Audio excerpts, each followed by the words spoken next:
The first thing Sophia noticed about the woman was not that she couldn't hear. It was that nobody was looking at her, that specific kind of invisibility, the deliberate kind, where people glance away just fast enough to pretend they didn't see. Sophia knew it from the inside. She had worn it herself for years, in different rooms, for different reasons. And so when she walked past table 7 and saw the older woman sitting alone with her hands folded over the menu, her eyes moving carefully from face to face, as though trying to read the room through expressions alone, Sophia stopped. Not because it was her table, it wasn't. She stopped because something in that woman's stillness asked her to. "Can I get you started with something to drink?" Sophia said, and then immediately, instinctively, she realized. The woman was watching her lips, not her eyes. And when Sophia finished speaking, there was a half-second delay before the woman's face shifted into something that was equal parts relief and apology. She reached into her purse and produced a small notepad, already prepared, already used to kneading it. "I'm deaf," she wrote in clean, steady cursive. "I lip-read a little, but not well. I'm sorry if I'm difficult." Sophia took the notepad gently, turned to a fresh page, and wrote back without hesitating. "You're not difficult at all. I'm Sophia. What would you like to drink?" The woman, her name, Sophia would learn, was Margot, looked at those words for a moment. Then she looked up at Sophia with an expression that was so raw, so unexpectedly moved, that Sophia had to look away briefly just to give her the privacy of it. She wrote, "Just water. Thank you for not walking away." Sophia folded that page carefully when she left the table. She didn't throw it away. Later, she would not be able to explain why. If you've ever been in a room and felt like you were made of glass, present but not quite real to anyone around you, then you already understand something about Margot. And maybe about Sophia, too. Tell me in the comments if you've ever felt that way. I think more of us have than we'd like to admit. Provisions was the kind of restaurant that took itself seriously in the way that places do when they've been written up in 2 magazines and never quite recovered from the attention. It sat on the corner of a tree-lined street in Portland's Pearl District. Exposed brick, seasonal menus handwritten in chalk, servers in dark aprons who were expected to be efficient, knowledgeable, and invisible in exactly the way that Margot, the customer, was not supposed to be. Sophia had worked there for 14 months. She was good at her job, genuinely good, the kind of server who remembered that the woman at table 4 was allergic to tree nuts even when it wasn't in the system, who noticed when someone's water glass had been empty for too long, who understood that a meal in a good restaurant is sometimes the only nice thing in someone's day and should be treated accordingly. Raymond, the manager, found this quality irritating. Raymond valued speed, throughput. The elegant choreography of a dining room running at capacity with no friction, no delays, no moments that required anyone to feel anything. He had been managing Provisions for 6 years, and he wore that tenure like a credential, moving through the restaurant with the specific authority of someone who has confused administration with leadership.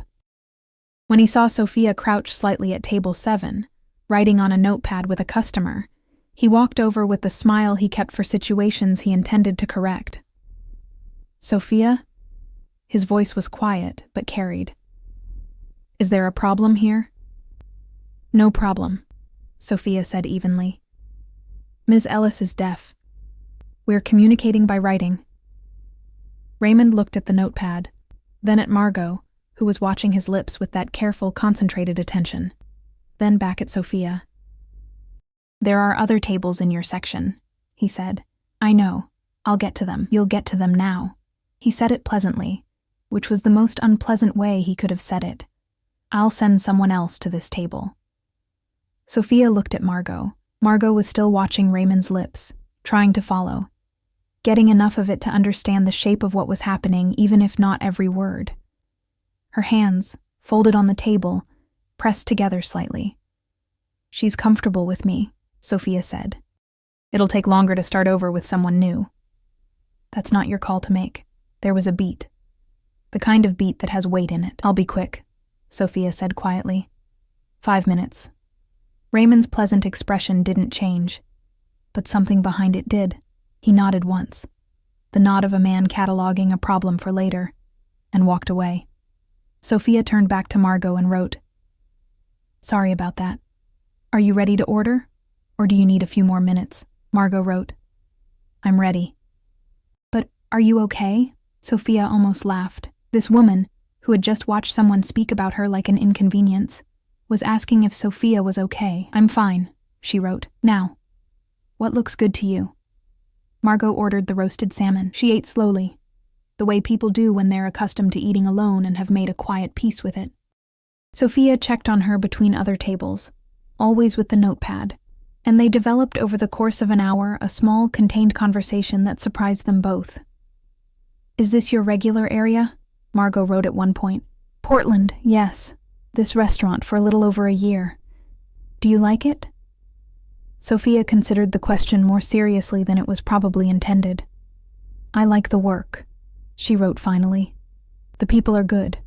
Management is—" She paused, crossed that out, rewrote. "It's a job. It pays my rent and my mother's medication." Margot read this and nodded slowly with an expression that said she understood the specific weight of that sentence. "I used to be a teacher," she wrote. 40 years. I miss it every day. But my hearing got worse and worse, and then one morning it was just gone. And I couldn't go back." Sophia held the notepad and read those words twice. "How long ago?" she wrote. 7 years. "Do you live alone?" Margot smiled. Not a sad smile, but a complicated one. The smile of a woman who has made difficult things livable. "Yes. My daughter is in Seattle. She calls every Sunday. It's enough." It wasn't enough. Both of them knew it. Neither said so. "I want to stop here for just a second because something about that exchange. I used to be a teacher, but I couldn't go back. Hits differently when you understand that this woman had built her entire identity around her voice, around language, around the act of being heard, and then the thing that made her herself was taken away. Have you ever lost a version of yourself that you didn't know how to grieve? Leave me a comment. I read every single one. And if this story is already moving you, a like would mean the world. It helps more people find stories like this one. Raymond came back 20 minutes before Margot finished her meal. He didn't approach Sophia this time. He went directly to the host stand and spoke to the hostess, then walked to the back. Sophia didn't see this. She was refilling water at table 3 when it happened, and by the time she returned to her section, Raymond was back in the center of the room with the expression he wore when he'd decided something. "Sophia." He said her name across the dining room at a volume that was technically normal, but functionally public. Several heads turned. She walked over, kept her voice low. "What is it?" "Table 7 has been occupying your attention for 40 minutes. She's still eating. Your other tables have had inconsistent service." "My other tables are fine. I've checked. This is a business." He said it the way people say things they've rehearsed. Not a volunteer program, not a charity. "We have standards here, and one of those standards is that every guest receives equal attention, not—" He glanced toward table 7. "Not special arrangements that slow down the entire section." Sophia felt heat rise in her chest. Controlled it. "She's deaf," Sophia said quietly. "Communication takes a little longer. That's not a flaw in the service, that's just reality. The reality is that your performance today has been below standard." "That's not accurate. I'm sorry?" He tilted his head, the tilt of a man who was not sorry at all. "That's not accurate," Sophia repeated. "Every table in my section has been attended to within appropriate timing. I can account for every interaction if you'd like to review it." Raymond blinked. He wasn't accustomed to being answered. "What I'd like," he said, "is for you to finish that table, send it on its way, and refocus. Send it on its way, like Margot was a slow file to be processed." "I'll finish her service properly," Sophia said, "the way I finish all of my tables." She walked back to table 7 before he could respond. Margot had watched the exchange from across the room with the focused attention of a woman who has learned to read situations through body language when sound is unavailable. When Sophia sat back down, not literally, she remained standing. But she leaned down to the table's level, which was the posture of a woman choosing to be present. Margot had already opened her notepad. "You don't have to stay on my account," she wrote. "I can see that it's causing problems." Sophia took the notepad. "It's not causing problems," she wrote. "You're a guest here. You deserve to finish your meal in peace." Margot looked at those words for a long time. Then she wrote something, and paused before showing it. When she turned the notepad, it said, "I came here today because I was having a very hard week. I almost didn't come in. I'm glad I did." Sophia pressed her lips together briefly. "I'm glad you did too," she wrote. Raymond fired her 40 minutes later. Not in private. In the corridor between the dining room and the kitchen, within earshot of 2 other servers and a food runner who suddenly found things to look at in other directions. "This isn't working," he said. "Your priorities are not aligned with what this restaurant needs." "My priorities," Sophia said carefully, "are to do my job well and treat guests with respect. Your priority today was one guest at the expense of your section." "That's not what happened." "Sophia." He said her name like a period. "I'm going to need you to clock out. I'll process your final pay by end of week." She looked at him for a moment, steady. The steadiness of someone who has already survived harder things than this. "Okay," she said. She went to the break room, changed out of her apron, folded it, not because she had to, but because she was someone who folded things, and left it on the shelf. Retrieved her jacket and her bag and the small photograph of her mother she kept tucked into the frame of the mirror. She was walking back through the corridor when she heard her name. Not called. Written. Margot was standing near the host stand with her notepad open, and she held it up as Sophia came through. "Wait. Please." Sophia stopped. Margot moved toward her with the careful urgency of someone trying to cross a distance before a door closes. She wrote quickly, standing up, showing Sophia the page, "I heard what happened." Or, "I read it. I'm so sorry. This is my fault." Sophia shook her head. She took the notepad, wrote, "It's not your fault. This was coming one way or another. Please don't carry that." Margot's eyes filled. She was in her 60s, silver-haired and elegant and entirely undone, standing in the corridor of a restaurant that had just fired the only person who had treated her like she was worth the extra minute. She wrote, "Can I have your number? I'd like to make sure you're okay." Sophia looked at her. There was nothing inappropriate in the request. It was the request of one human being to another, the reaching across that happens when 2 people have touched something real and don't want to lose the thread entirely. She wrote her number in the corner of Margot's notepad page. Then she walked out into the Portland afternoon, unemployed, and sat on the steps of the building next door for a long time, watching cars pass, feeling the specific hollow of a thing ending before you were ready. Her phone rang an hour later, a number she didn't know. She answered. There was a pause on the other end, the pause of someone who had forgotten for a moment that she couldn't use the phone the way other people do. And then the call disconnected. 3 seconds later, a text arrived. "This is Margot. Wrong communication method. Old habit. I wanted to check on you. Are you okay?" Sophia sat on those steps and looked at that message for a long time. "I'll be okay," she typed back. "Are you okay?" The reply took a moment. "I've been better. But today was better than it would have been without you. That matters. Maybe you're thinking right now, Sophia just lost her job. She's sitting on steps outside a building, unemployed, and she's asking a near stranger if she's okay. That's the kind of person she was, the kind who couldn't not ask. Maybe you know someone like that. Maybe you are someone like that. Those people are rare. If you have one, hold on to them." What Sophia didn't know, what she had no way of knowing as she sat on those steps, was that Margot Ellis had a daughter named Diana, and Diana Holt was the owner of Provisions. She had been in Portland for 2 days on what she described to her assistant as a routine operational visit, which was her way of saying she came to Provisions every few months to observe without anyone knowing she was observing. She had owned the restaurant for 4 years, had inherited the manager along with the lease, and had spent those 4 years in a slow-building uncertainty about whether Raymond was as competent as his reputation suggested, or simply as confident, which, she had come to understand, were not the same thing. She had been in the restaurant that afternoon. Not at a table. She had come in through the back, spoken briefly with the chef, and was working in the small office near the kitchen when she heard raised voices in the corridor. She didn't come out immediately. She listened first.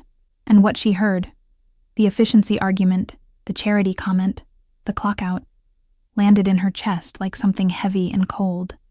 She came out of the office after Sophia left. walked through the dining room. Her mother was still at the host stand, notepad in hand, tears barely contained. Diana had not told her mother she was in Portland. The visit was supposed to be quiet, professional, unannounced. And she had not, in 4 years, connected the fact that her mother sometimes came to Provisions for lunch, because it was close to Margot's apartment and Margot loved the salmon, with any possible entanglement. She took her mother gently by the arm and guided her to a corner table. They communicated the way they had learned to over 7 years, Diana signing imperfectly, Margot writing, both of them reading lips when the light was good enough. It was slow and sometimes frustrating and completely theirs. "Why didn't you tell me you were here?" Margot wrote. "I didn't want to make it a thing," Diana said, knowing her mother could read that much. "You saw what happened?" "Most of it. Enough." Margot wrote. "She was the only one who—" She stopped, crossed it out, started again. In 7 years of going to restaurants alone, she was the only server who wrote back, who just did it naturally, without making me feel like a problem. Diana looked at those words for a long time. "I know," she said. "She lost her job because of me." "She lost her job because of Raymond," Diana said carefully. "That's different." Margot wrote quickly. "It's not different enough." Diana found Sophia through the number her mother had saved. She texted first, explained who she was in 3 careful sentences, acknowledged that this was unusual, and asked if Sophia would be willing to meet for coffee. She included, "I'm not going to offer you your job back under false pretenses. I want to talk, that's all. You can say no." Sophia stared at the message for 11 minutes before responding.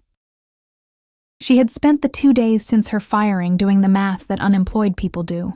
How many weeks of savings, what the rent looked like, whether her mother's medication could be stretched, which of her industry contacts might have openings. She had also, in the quieter moments, found herself thinking about Margot, about the notepad, about the specific relief in Margot's face when Sophia had simply written back. She replied, "Okay." When?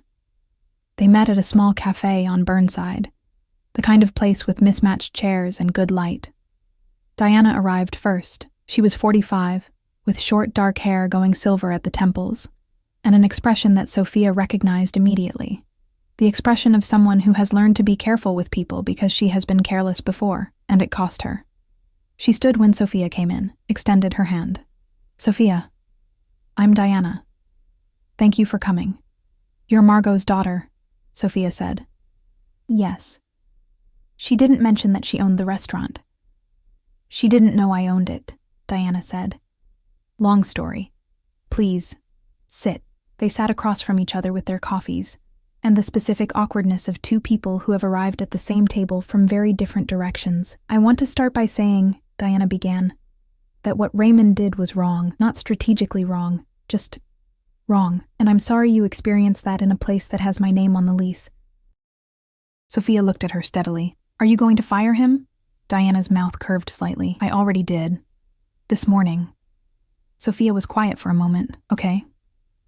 "I came here because—" Diana stopped, reorganized. She was, Sophia would come to understand, someone who planned her words carefully and occasionally had to abandon the plan when the truth moved faster. "My mother texted me about you. She never texts me about people. In 7 years of living alone and going to restaurants and navigating a world that wasn't built for her, she has never once told me about a specific person who was kind to her. She told me about you."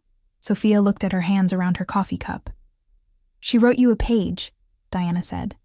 "She wrote me a page about you, about how you didn't walk away, how you just picked up the notepad and wrote back like it was the obvious thing to do. It was the obvious thing to do," Sophia said. "I know. That's the point. Silence. Sometimes the most important moments in our lives look like nothing from the outside. 2 women at a cafe table, 2 coffees, a pause in a sentence, and somehow, everything's shifting. If you've ever had a conversation that looked ordinary and turned out to be anything but, tell me about it in the comments. I want to know." Diana offered her a position, not as a server, as an operations coordinator for the restaurant group she quietly ran, which included Provisions and 2 other locations in the Pacific Northwest. It was a different kind of work: scheduling, staff relations, the slow building of systems that treated people as the point, rather than the obstacle. "You don't know if I can do that," Sophia said. I know you can read a room, Diana said. I know you can manage pressure without losing your humanity. I know you make decisions based on what's right rather than what's easy. She paused. Those are the things I can't train. Everything else, we can figure out. Sophia sat with it. Why does it feel like you're offering me this because of your mother? She said finally. Not accusatory, genuinely asking. Diana met her eyes. Because I am, she said simply. Partly. My mother showed me something I should have already known about my own restaurant. You showed her something she needed to be shown. Those things are connected, and I'm not going to pretend they aren't. She turned her coffee cup slowly. But I'm also offering it because I've been looking for someone like you for 2 years and haven't found them. So, both things are true. Sophia looked at her across the table. In that moment, she was aware of something she hadn't expected to feel in a cafe on Burnside. Unemployed and uncertain, sitting across from a woman she'd met 12 minutes ago. She was aware of not wanting to leave. Not the job offer, not the validation, not the resolution of the practical problem. She didn't want to leave this. The table, the light, the careful way Diana chose her words, the specific quality of her attention, which was the kind of attention that doesn't perform itself, that just quietly exists and makes you feel like what you're saying matters. She recognized it because she rarely felt it. She said yes to the job. She stood. They shook hands. And as they walked out onto Burnside together, Sophia thought, this is not the last time I will be in a room with this woman. She was right. Can I ask you something? Have you ever met someone and known, not romantically necessarily, not yet, maybe not ever, but just known that they were going to matter? That some compass in you swung toward them and stayed? I think we know those moments when they happen. We just don't always trust them. If you've had one, drop it in the comments. I mean it. And if you've been here this long, please subscribe. Stories like this one need an audience that cares, and you clearly do. The first 3 months were professional. Cleanly, carefully professional. Sophia came to Provisions every weekday. She was learning the operational side from the ground up, which meant early mornings in the office Diana used when she was in Portland. Late evenings reviewing schedules and staff feedback. Long conversations with the kitchen team about the gap between what management wanted and what the floor actually needed. Diana came to Portland more often than she had before. Her other locations were in Seattle and Eugene. Portland had always been the one she visited least, partially because Raymond had managed it with such self-sufficient authority that her presence had felt unnecessary. Now she was there 2 weeks out of every month, and she and Sophia developed a working rhythm that felt, from the outside, like two people building something functional. From the inside, it felt like more than that, but they were both careful, both contained, both accustomed to not saying things until they were certain. Margot came to Provisions every Thursday. She had a standing reservation now. Sophia had arranged it, at the same corner table where she could see the room and be seen. The host knew her. The kitchen knew her order. And Sophia, when she could, sat with her for 20 minutes on her break, and they wrote back and forth in the small notepad that Margot always brought. Their conversations ranged widely. Books, mostly. Margot had been an English teacher for 4 decades and had opinions about literature that were precise and occasionally devastating. She had read everything and forgotten nothing, and she dispensed her assessments with the quiet authority of someone who had spent a lifetime thinking carefully about words. She also asked about Diana, not intrusively, not matchmaking in any obvious way, but with the particular perceptiveness of a woman who has spent 7 years learning to read what isn't said. She noticed things. You light up when she calls, she wrote one Thursday, with a calm directness that left no room for deflection. Sophia looked at the words, felt the heat rise in her face. She's my employer, she wrote back. Margot gave her a look that 40 years of teaching had perfected. The look that says, I know exactly what you're doing, and we both know it isn't working. She lights up when she talks about you too, Margot wrote. I'm her mother. I notice.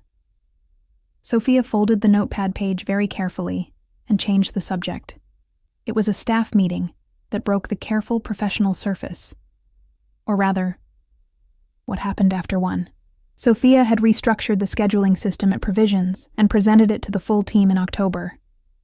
It was a small revolution in the language of spreadsheets, more equitable shift distribution, a formal process for accommodation requests, a clear protocol for exactly the kind of situation that had happened with Margot, now written into training rather than dependent on any individual server's instinct.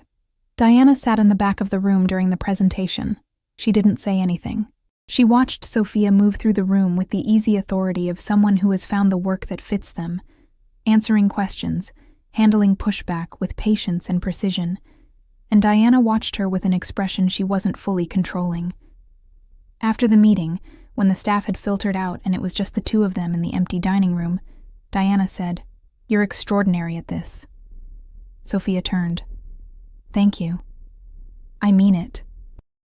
"What you built in 3 months," she shook her head slightly. "I've been trying to fix the culture of this place for 4 years. You were trying to fix it with systems," Sophia said. "Systems matter, but people need to feel seen before they'll follow a system." Diana looked at her. "Yes, exactly." Quiet. The dining room was empty. Late afternoon light came through the front windows at a low angle, and it caught the edges of things.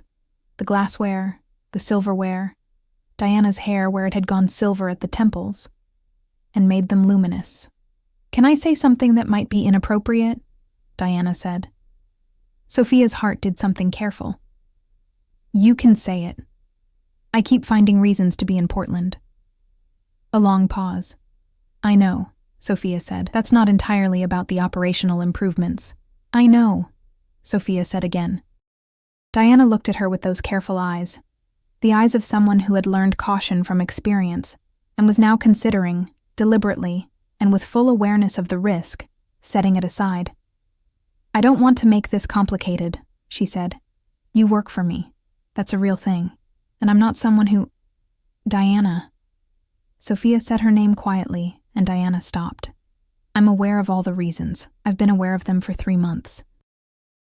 And—" Sophia looked at her across the late afternoon dining room of a restaurant that had, improbably, become the place where both of their lives shifted. "And I think," she said carefully, "that some things are worth the complication." Diana was quiet for a long moment. Then she said, "My mother is going to be insufferable about this." Sophia laughed. A real laugh, sudden and warm, the laugh of a woman who had been holding something tightly for too long and was finally setting it down. "She already knows," Sophia said. "Of course she does.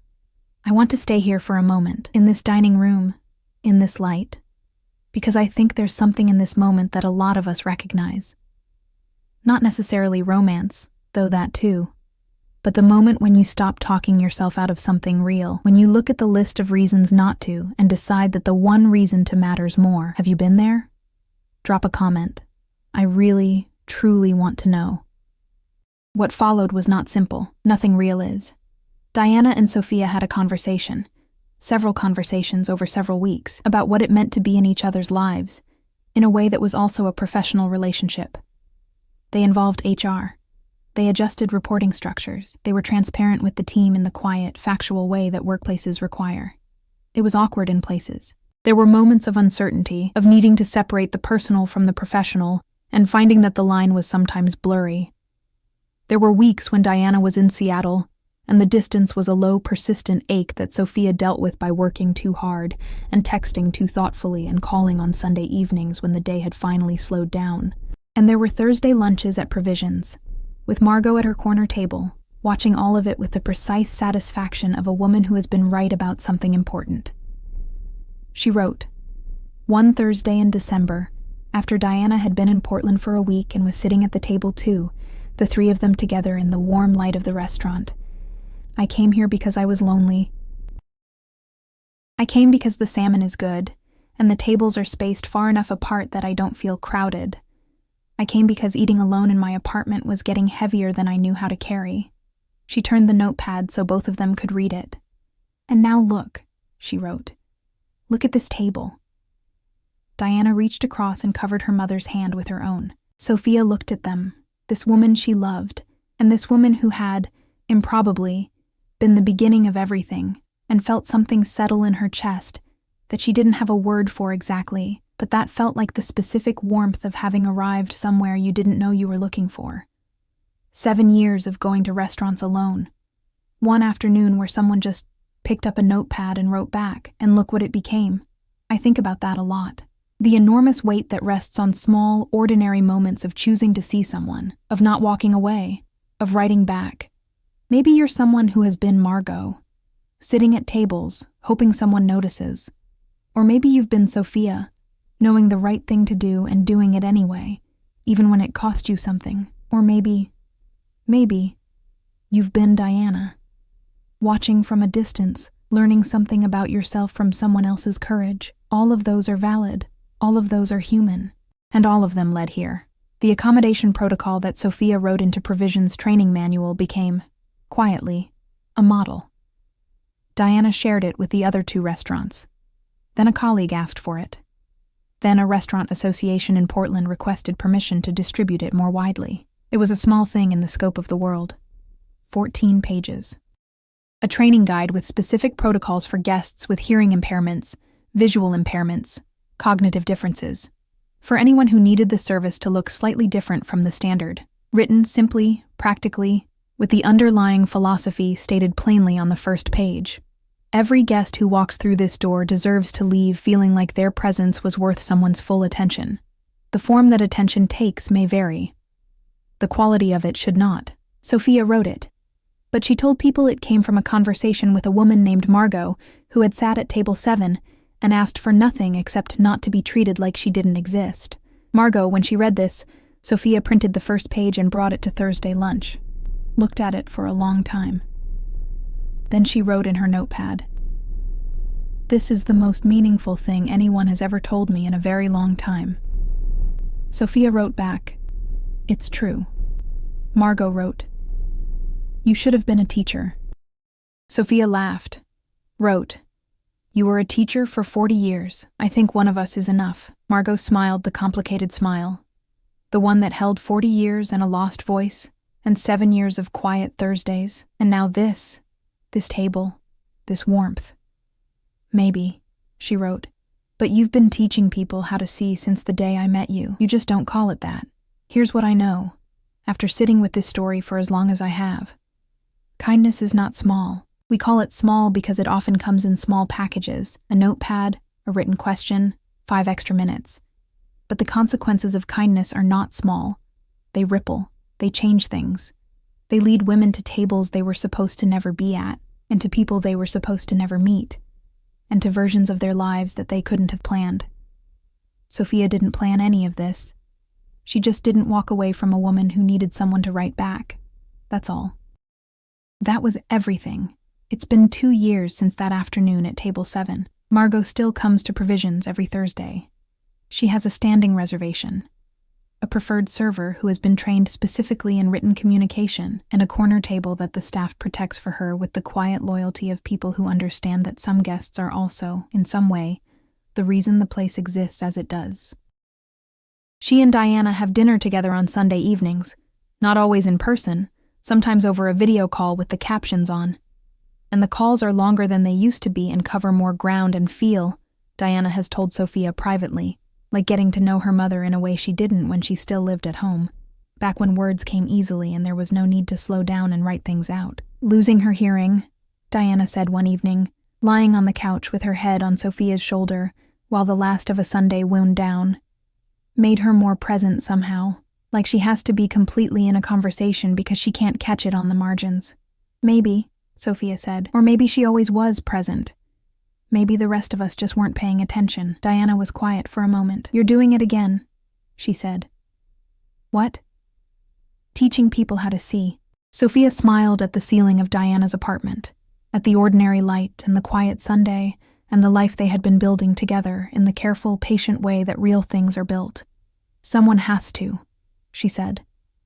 "Before I go, I want to say something to whoever needs to hear it today. If you have been sitting at a table somewhere, in whatever sense that means for you, waiting for someone to notice, waiting for someone to write back, waiting for someone to not walk away, I want you to know, the right person will pick up the notepad. They exist. And sometimes the most unlikely afternoon, in the most ordinary restaurant, is where everything changes. Don't stop going to the restaurant. Don't stop sitting at the table. Don't stop being worth someone's full attention, even when it takes a while for the right someone to see it. You are worth every extra minute, every page of the notepad, every single word. If this story touched something in you, please share it. Send it to someone who needs to feel seen today. Someone who has been eating alone too long. Someone who needs to be reminded that the afternoon that changes everything looks, from the outside, like just another afternoon. Subscribe if you want more stories like this. There are so many more to tell. Comment below. Where are you watching from? What part of this story stayed with you? Was it Sophia, or Margot, or Diana, or the moment in the dining room when someone finally said the thing, "I'll be here," reading every word, just like Sophia did? This was the story of a waitress, a woman who couldn't hear, and the love that nobody expected. And maybe, just maybe, a little piece of